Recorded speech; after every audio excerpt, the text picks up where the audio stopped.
everyone. My name is Miss Hornma, and I am a student at Iowa State University. I am studying to become an elementary teacher so that I can teach in classrooms just like yours someday.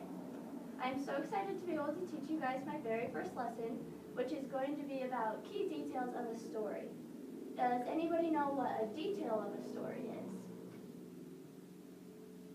Something that's in the story. Okay, that's good.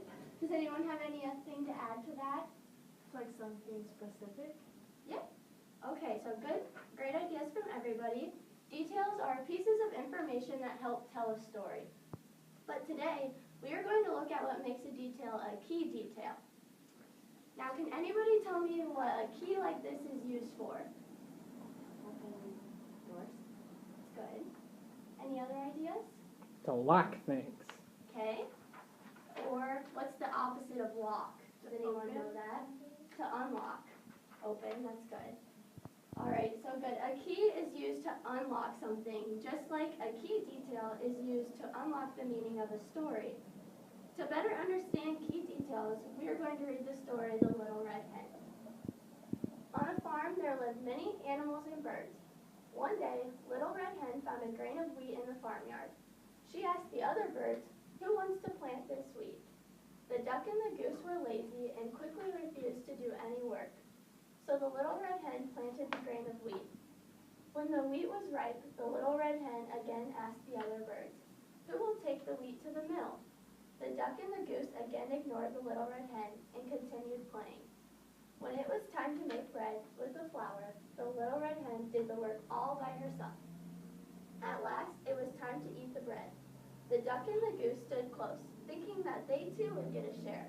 But the red hen said, "I will eat the bread alone because only I worked for it." She called her chicks and they all had a feast. So, if I'm going to find key details in this story, I would imagine that I'm going to retell this story to one of my friends. So I only want to pick the details that contribute to the meaning of the story. For example, the hen asking the other animals if they would help her plant it, and them saying no, is a key detail because it contributes to the meaning of the story. However, the very first sentence, "On a farm there lived many animals and birds," is only a minor detail because even if this sentence wasn't in the story would still have the exact same meaning.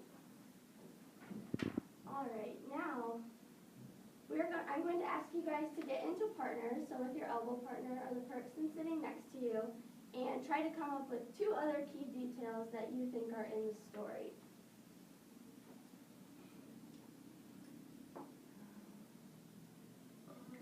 And when you're finished, you can raise your hand and we'll share with the class. Yes? The other one saying no, that they don't want to help. Okay. So the animal saying no? Mm-hmm. Write these down so that you guys can see your ideas. Maybe. Use that red or blue one.